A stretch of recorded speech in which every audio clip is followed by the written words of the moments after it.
So hello friends, I am Sagar and welcome to our YouTube channel Scientesia the core classes.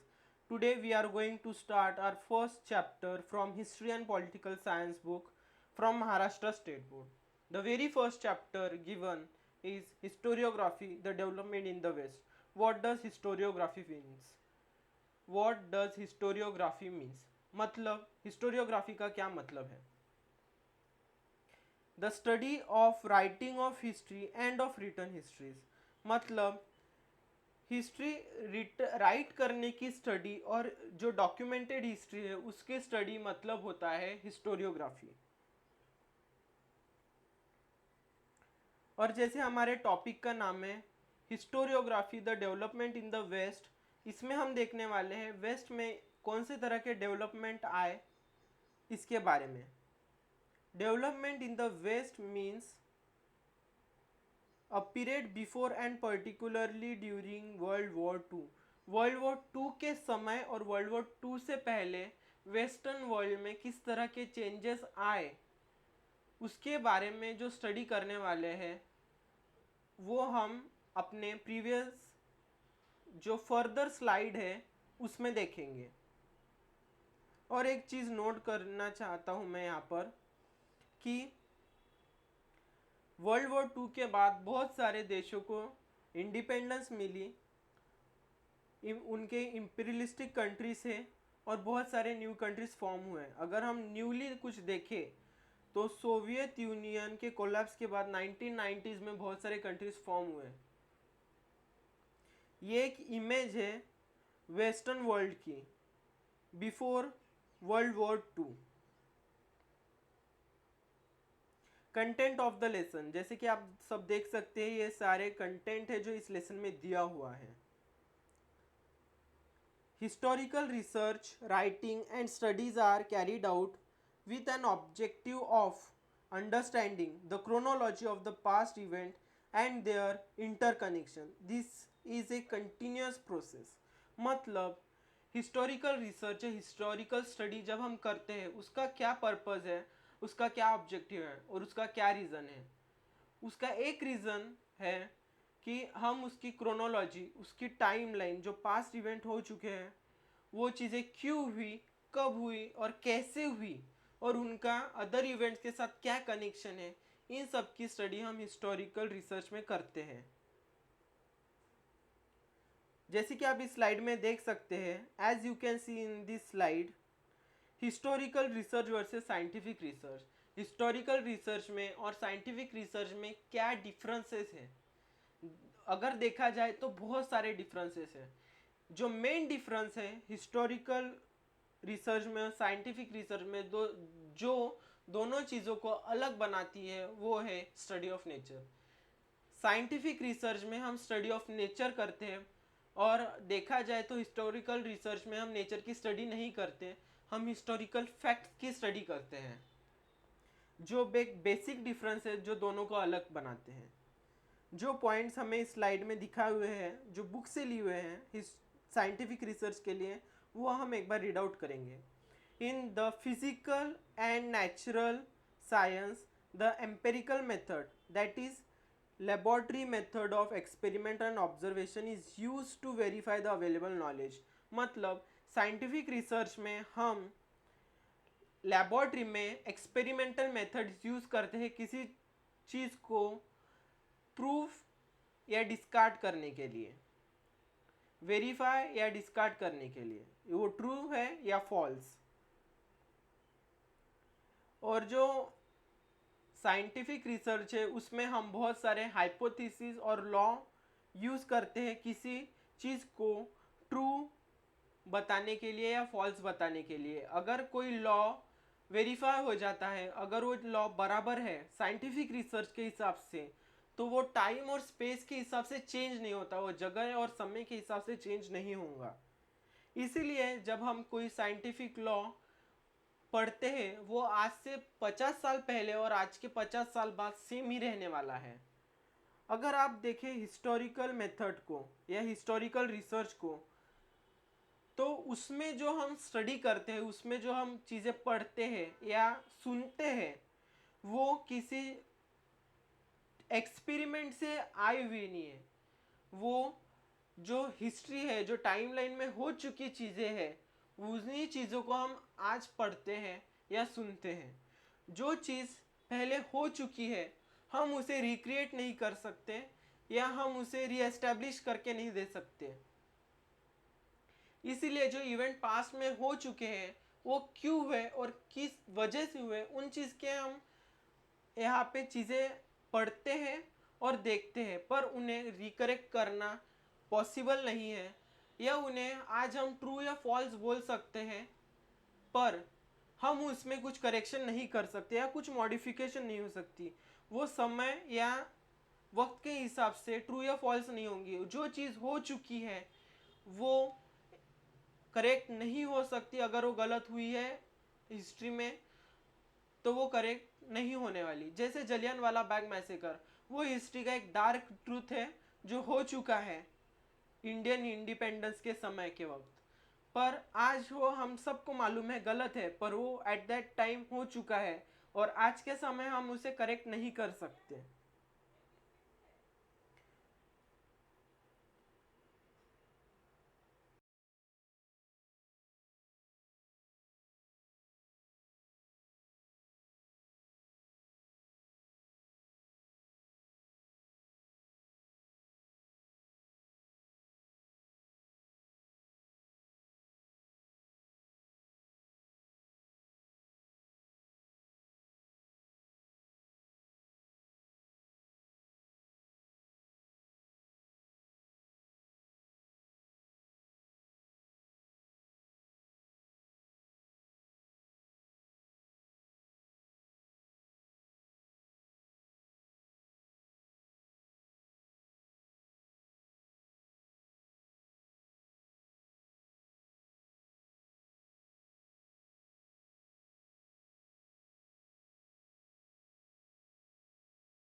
Historical research method. Historical research method यानी writing of historical narrative, यानी historical research यानी कि हम जब history को rewrite करते हैं हमें किन चीज़ों का ध्यान रखना चाहिए। Critical examining of various sources of history, seriously और क्रिटिकली जब हम हिस्ट्री को रीराइट करते हैं, हिस्ट्री को फिर से लिखते हैं, हमें जिन सोर्सेज से हम लिख रहे हैं वो बराबर है या नहीं, इन चीज़ों पे प्रॉपरली ध्यान देना चाहिए। फॉर्मुलेटिंग हाइपोथेसिस, हाइपोथेसिस यानी एक आइडिया देना। और आपने सुना होगा हड़प्पन सिविलाइजेशन, इसका एंड हुआ। कई सारे हाइपोथेसिस दिए हुए हैं कि वो एंड कैसे हुआ होगा, हमें नहीं मालूम कि हड़प्पन सिविलाइजेशन का एंड कैसे हुआ। कई सारी थियोरीज और कई सारी हाइपोथेसिस अलग अलग चीज़ें बताती है हड़प्पन सिविलाइजेशन के एंड के बारे में। जिन चीज़ों के बारे में हमें पता नहीं होता हिस्ट्री में, तो हम हाइपोथेसिस यानी हम कुछ अपने हिसाब से कि ऐसी चीज़ हुई होंगी उस समय, इसीलिए वो सिविलाइजेशन ख़त्म हुए, ऐसा हम कह सकते हैं। Formulating relevant question in view of historical reference, जब हम हिस्ट्री को रीराइट करते हैं हम कई सारे क्वेश्चंस खुद को पूछते हैं कि ये क्यों हुआ होगा, ये कैसे हुआ होगा और कब हुआ होगा। अगर हम हिस्टोरिकल सिविलाइजेशन जैसे मेसोपोटामिया, इजिप्शियन सिविलाइजेशन या हड़प्पन सिविलाइजेशन या इंडस वैली सिविलाइजेशन हम देखें तो वो उनका टाइम फ्रेम क्या होगा, इस तरह के जो क्वेश्चंस हमारे माइंड में आते हैं, उस समय क्या होता होगा या क्या हो सकता था, उस समय किस तरह से रूल होता था एक सिविलाइजेशन, इस तरह के क्वेश्चन हम खुद को पूछ सकते हैं जब हम साइंटिफिक राइटिंग करते हैं, साइंटिफिक नहीं सॉरी हिस्टोरिकल रिसर्च करते हैं। Understanding the references regarding time and space of the given historical event and also various conceptual framework used in historical research method, हम कई सारे रेफरेंस यूज कर सकते हैं हिस्ट्री को राइट करते समय, रीराइट करते समय। Collecting historical information, highlighting the processes that lead to historical transition, carrying out comparative analysis, मतलब हमें पहले जो सोर्सेस हैं हमें उनको प्रॉपरली कलेक्ट करना चाहिए और वेरीफाई करना चाहिए कि ये सही है या गलत, और बाद में उसका एक कंपैरेटिव एनालिसिस करना चाहिए बिफोर कुछ हम राइट करें। Examine the relevant reference of the available historical information, जैसे कि हमने पहले भी जो हमने पॉइंट देखा, ये पॉइंट इससे सिमिलर ही है। Examine the relevant reference of the available historical information मतलब कि जो भी हम हिस्टोरिकल इंफॉर्मेशन यूज़ कर रहे हैं, जो रेफरेंस हम ले रहे हैं, वो करेक्ट है या नहीं जो हम यूज़ कर रहे हैं। हिस्टोरिकल रिसर्च मेथड या हिस्टोरियोग्राफी को जब हम देखते हैं उसमें बहुत सारी चीज़ें आती हैं जो हमें कंसिडर करनी पड़ती हैं, और जिन चीज़ों का हमें ध्यान रखना चाहिए कि कुछ हम लिखते समय या पढ़ते समय कुछ गलत या लिख नहीं रहे या गलत पढ़ नहीं रहे। Further as you can see in this slide और इंफॉर्मेशन दी है हिस्टोरियोग्राफी के बारे में। To begin with we need an expert who knows the knowledge and script of a historical document in order to read it and understand its meaning, मतलब अगर हमें कोई हिस्टोरिकल डॉक्यूमेंट मिलता है और हमें उसमें क्या लिखा है वो पता करने के लिए एक हिस्टोरिकल रिसर्चर या एक एक्सपर्ट चाहिए जो हमें बता सके कि इसमें क्या लिखा है, वो डॉक्यूमेंट जो हमें मिला है वो कब लिखा गया होगा। ये सारी चीज़ें बताने के लिए हमें एक एक्सपर्ट की ज़रूरत होती है। ये एक्सपर्ट हमें और क्या चीज़ें बताता है उस डॉक्यूमेंट के बारे में, या जो भी हिस्टोरिकल फैक्ट हमें पता चला है उस बारे में, कि वो जो हमें मिला है उसकी ऑथेंटिसिटी कितनी है, वो कितना रेलेवेंट है, हमारी हिस्ट्री से रिलेटेड है या नहीं। जो डॉक्यूमेंट हमें मिला है उसमें लेटरिंग स्टाइल क्या है, यानी वो किस सेंचुरी में किस तरह के लेटर यूज होते थे उसके बारे में भी हमें बता सकता है। जो राइटिंग स्टाइल है वो किस समय किस सेंचुरी में किस तरह का था, ये चीज़ें बता सकता है। जो पेपर टाइप यूज हुआ है वो किस सेंचुरी में यूज होता था। और हिस्टोरियन काफ़ी सारे और चीज़ें भी ध्यान में रखते हैं। वो केयरफुली कोई भी डॉक्यूमेंट एग्जामिन करते हैं, उसी के बाद वो चीज़ें रेलिवेंट है या नहीं उसके बारे में ओपिनियन देते हैं। और वो फैक्ट करेक्ट है या नहीं वो भी हिस्टोरियंस एक फैक्ट चेक के बाद ही बोलते हैं। कौन कौन से डिसिप्लिन्स हैं जो हम यूज़ करते हैं हिस्टोरिकल रिसर्च के वक्त। फॉर एग्जाम्पल, आर्कियोलॉजी एक मेथड है जो हम यूज़ करते हैं बहुत पुरानी हिस्ट्री के लिए, जो डॉक्यूमेंटेड नहीं है, जो प्रिजर्व नहीं है। आर्कियोलॉजी का क्या मतलब है?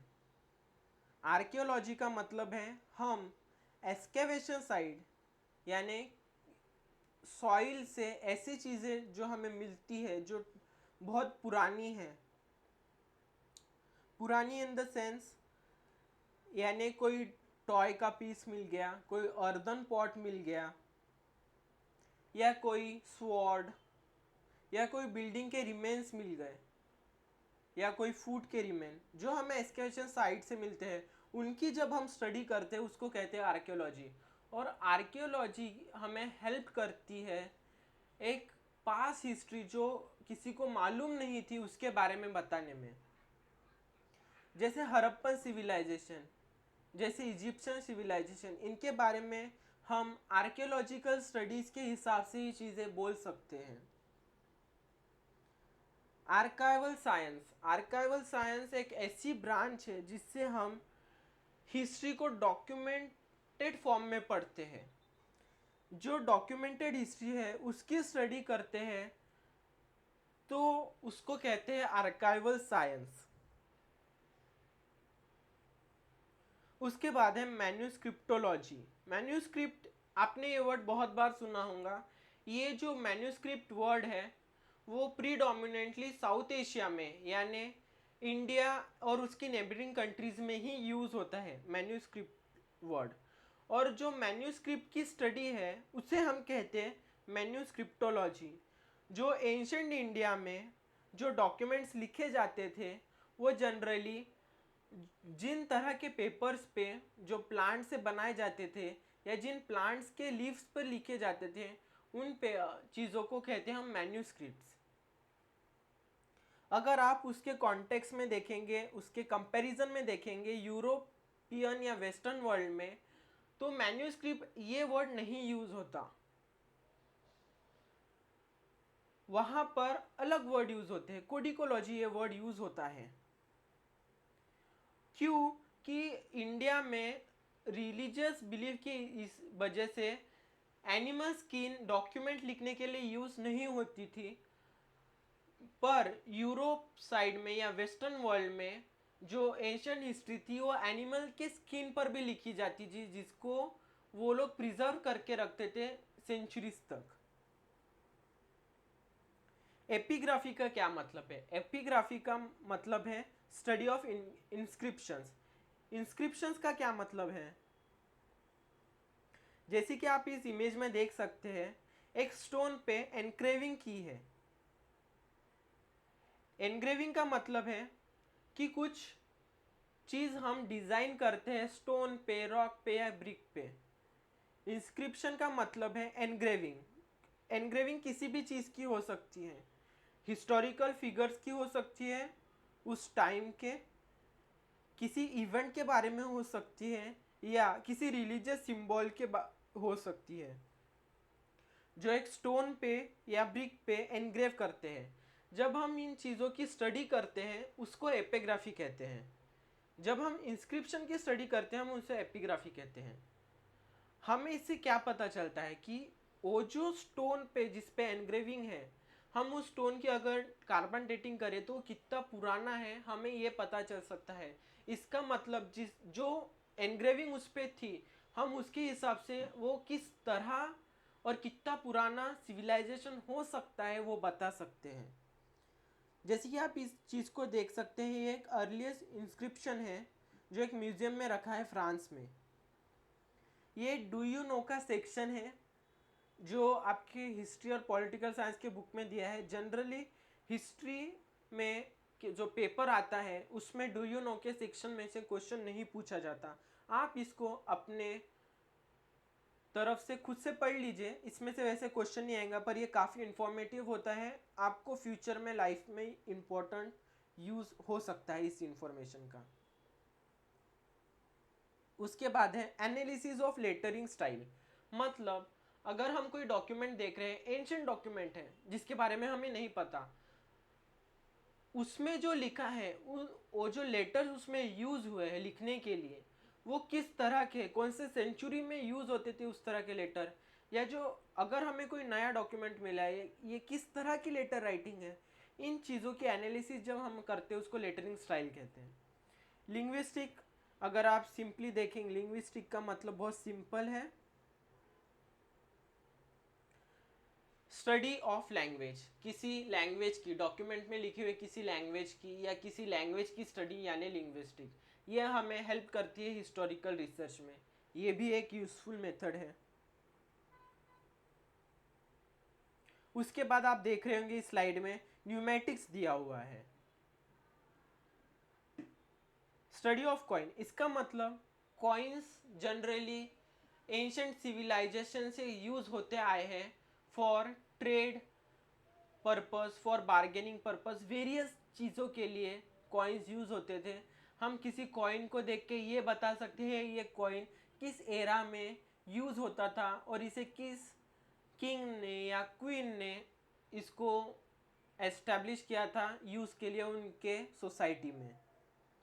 जीनियोलॉजी, स्टडी ऑफ लिनिएज, ये हम अपने हिस्टोरिकल बुक्स में टाइम टू टाइम इसकी स्टडी करते हैं, बस इतना ही फ़र्क है, हमें ये टर्मिनोलॉजी हम पहली बार सुन रहे होंगे। जीनियोलॉजी, स्टडी ऑफ लिनिएज, इसका सिंपली मतलब है कि स्टडी ऑफ लिनिएज मतलब आपने कई बार सुना होगा फैमिली ट्री, किसी किंगडम का, किसी किंग का फैमिली ट्री है। अगर हम एग्जाम्पल लें, छत्रपति शिवाजी महाराज, इनके फादर थे शहाजी राजे भोसले और उनकी मदर थी माता जीजाबाई। छत्रपति शिवाजी महाराज के दो बेटे थे, शाहू महाराज, सॉरी संभाजी महाराज और राजा राम मोहन राय। ये जैसे एक फैमिली ट्री है, वैसे ही आपने कई बार मुगल फैमिली ट्री भी सुना होगा। मुगल एक इन्वेडर थे जिन्होंने इंडिया पे एंशिएंट टाइम्स में अटैक किया था। इसकी मुगल्स की जो फैमिली लाइन है वो शुरुआत होती है बाबर से, उसके बाद हुमायूं, अकबर और वेरियस उनके रूलर्स। तो जो जीनियोलॉजी है वो स्टडी ऑफ लिनिएज यानी फैमिली लाइन की जो स्टडी होती है, जो फैमिली ट्री की स्टडी होती है, कौन सा किंग किस किंग के बाद आया और उन्होंने अपने टाइम लाइन में क्या चीज़ें की, उसकी स्टडी यानी जीनियोलॉजी। ये हिस्टोरिकल रिसर्च में one of the most important चीज़ है, क्योंकि हमें एक पूरी टाइम लाइन, एक पूरी सेंचुरी के बारे में इससे इंफॉर्मेशन मिल सकती है। आज का हमारा टॉपिक हम यहीं पे एंड करते हैं और थैंक यू आपने मेरा पूरा वीडियो सुना उसके लिए। और मैं आपसे ये बोलना चाहूँगा, अगर आपका कोई क्वेश्चन है तो आप उसे कमेंट सेक्शन में ड्रॉप कर सकते हैं, मैं आपके सारे क्वेश्चंस का सवाल का जवाब पूरा देने की कोशिश करूँगा। Subscribe to our YouTube channel scientist या the core classes, hit the bell icon and share this video as much as you can so that we will be encouraged to make some more video like this. Thank you and have a nice day. Study more, be perfect or try to be perfect. Thank you.